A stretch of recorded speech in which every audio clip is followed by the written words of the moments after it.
Number 127 صفحے کی آخری لائن سورۃ النساء کی آیت نمبر 20۔ اعوذ باللہ من الشیطان الرجیم بسم اللہ الرحمن الرحیم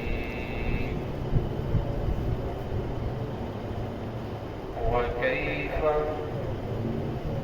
تَأْخُذُونَهُ وَقَدْ أَفْضَىٰ بَعْضُكُمْ إِلَىٰ بَعْضٍ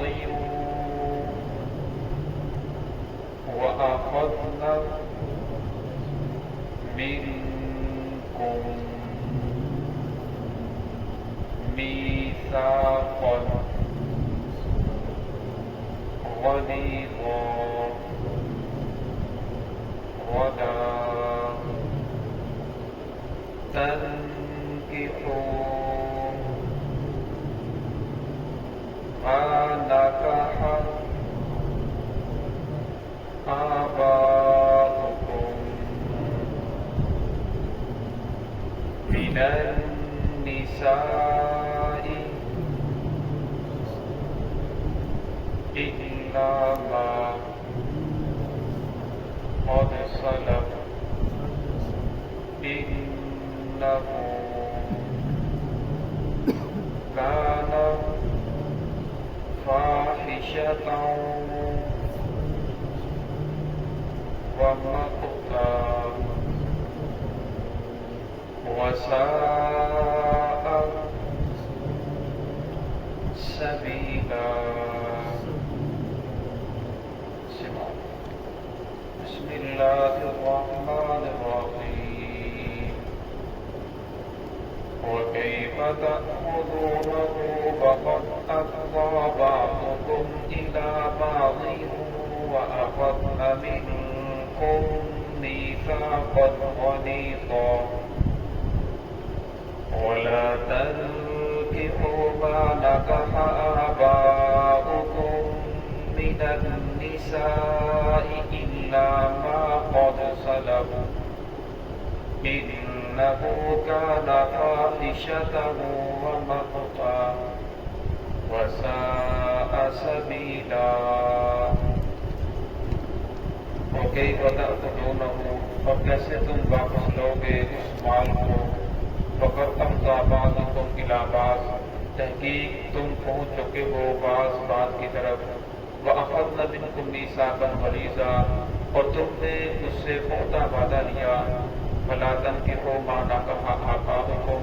اور نہ نکاح کرو ان عورتوں سے جن سے تمہارے باپ دادا نے نکاح کیا مِنَ النِّسَاءِ إِلَّا مَا قَدْ سَلَفَ مگر وہ جو گزر چکا تو ہو چکا إِنَّهُ كَانَ فَاحِشًا بے شک یہ بہت بڑی فحاشی ہے ومقتا اور بہت اللہ رب العزت کی ناراضگی ہے وساء سبیلا اور بہت برا راستہ ہے۔ گزشتہ آیات کے اندر اللہ رب العزت نے ایمان والوں کو اس بات کے اوپر تنبیہ فرمائے کہ اگر تم کسی وجہ سے عورت کو چھوڑنا بھی چاہتے ہو تو اچھے طریقے سے اسے سے جدا کرو۔ یہ نہیں کہ جب اسے آپ نے طلاق دے دی تو طلاق دینے کے بعد آپ اسے طلاق نہ دو بلکہ اتنا زیادہ تنگ کرو کہ وہ خلا کے اوپر مجبور ہو جائے، اور جب خلا لے تو پھر آپ اس سے اپنا سارا مال واپس لے لو تو ہمیں یہ تمہاری طرف سے زیادتی ہوگی۔ تو اللہ رب العزت نے قرآن پاک میں ارشاد فرمایا تھا اِحْدَاهُنَّ قِنْطَارًا اگر تم نے ان عورتوں کو ڈھیروں مال کے عطا کیا ہے بہت زیادہ مال کے عطا کیا ہے تو تب بھی اس مال کو واپس نہ لو بلکہ وہ مال انہی کے پاس رہنے دو۔ تو اس آیت کے اندر اللہ رب نے پھر فرمایا وَكَيْفَ تَأْخُذُونَهُ کہ تم اس مال کو کیسے واپس لوگے حالانکہ تم اس سے پہلے میاں بھی رہ چکے ہو تمہارا ایک تعلق رکھا ہے اب میں اس مال کو واپس لوگے لہٰذا یہ ہرگز لینا جائز نہیں ہے۔ وَأَخَذْنَ مِنكُم مِّيثَاقًا غَلِيظًا اور فرمایا تم نے ان کے ساتھ پختہ عہد اور پختہ وعدے کیے تھے، یعنی جس وقت نکاح ہوا تھا تو مرد نے اس وقت قبول کیا تھا کہ میں نے قبول کیا، تو اس وقت اس نے جتنی بھی اس کی ضروریات تھی وہ ساری اپنے ذمے لے لی تھی کہ میں نے قبول کیا، اس کی ساری ذمہ داریاں میرے اوپر ہیں۔ تو تو فرمایا پھر اس کے بعد جب اسے چھوڑنا چاہتا ہے، طلاق دینا چاہتا ہے، وہ پچھلی ساری باتوں کو بھول چکے ہیں، اب اسے اتنا زیادہ تنگ کرتا ہے، اس کے اوپر بہتان بالیاں، طرح طرح کے الزامات، کیوں؟ اس لیے کہ جو میں نے اسے مہر دیا ہے، جو میرا اس کے پاس مال و دولت ہے، یہ خود ہی تنگ ہو کر کہتے کہ جو مجھ سے لینا ہے لے لو، لیکن میری جان چھوڑ دو، مجھے طلاق دے دو۔ پھر وہ عورت ایسے کہتی تو اس زمانے کے اندر پھر ایسے کرتے، عورت کو طلاق دے دیتے، جتنا مال ہوتا وہ سارا واپس لے لیتے، پھر آگے وہ دوسری عورت کو دیتے، اس کے ساتھ نکاح کر لیتے۔ تو اللہ رب العزت نے اس سے منع فرمایا ہے، وَلَا تَنكِحُوا مَا نَكَحَ آبَاؤُكُم مِّنَ النِّسَاءِ إِلَّا مَا قَدْ سَلَفَ۔ زمانہ جاہلیت میں یہ بھی تھا، جس طرح عورت کو میراث نہیں ملتی تھی، اور اسی طرح جب عورت بیوہ ہو جاتی تو بیوہ ہو جانے کے بعد جو ان کا سوتیلا بیٹا ہوتا تھا ساری میراث کو وہ ہڑپ کر جاتا، اس عورت کے ساتھ بھی وہ خود شادی کر لیتا، اگر خود نہ کرتا تو اسے آگے شادی بھی کرنے نہ دیتے، بلکہ وہ گھر کے اندر ہی رہتی اور اسے روک دیا جاتا کہ اب تو نے آگے شادی نہیں کرنی، سسرال والے سے تنگ کرتے، اس کے اوپر ظلم و زیادتیاں کرتے۔ تو اللہ رب العزت کی ذات نے اس سے منع فرمایا، وَلَا تَنكِحُوا مَا نَكَحَ آبَاؤُكُم، اور میں تم نکاح نہ کرو ان عورتوں سے جن سے تمہارے باپ دادا نے نکاح کیا ہے، یعنی دادی نانی ہے، پردادی ہے، تو تمہاری سوتیلی ماں ہے، فرما ان سے نکاح کرنا تمہارے لیے جائز نہیں ہے، الا ما قد سلف، جو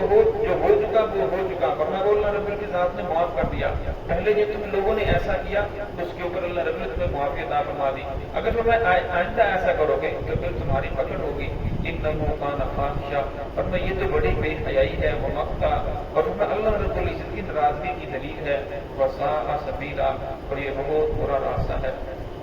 اللہ رب قرآن پاک ارشاد فرماتے ہیں، فرمایا کہ اگر انسان اللہ رب العزت کے جو اصول بنائے ہیں، احکام ہے، اس کے مطابق زندگی گزارے تو فرمایا دنیا کے اندر کبھی بگاڑ پیدا نہیں ہوتا، بگاڑ اسی وقت پیدا ہوتا ہے جب انسان محمد رسول اللہ صلی اللہ علیہ وسلم کے طریقے سے ہٹتا ہے اور جب اپنی مانی اپنی نفس خواہشات کے اوپر چلنا شروع کر دیتا ہے، فرمایا پھر دنیا کے اندر بگاڑ آنا شروع ہو جاتے ہیں۔ قرآن پاک کی آیت ہے، ظہر الفساد فی البر والبحر بما کسبت ایدی الناس، یہ خشکی اور تری کا جو فساد ہے، سمندری فساد ہے، خشکی والا فساد ہے، ورنہ یہ انسان کے ہاتھوں کی کمائی ہے، انسان جیسے اعمال کرتا ہے پھر فرمایا اللہ رب العزت ویسے ان کے اوپر حالات مرتب فرماتے ہیں، ویسے قرآن مسلط فرماتے ہیں۔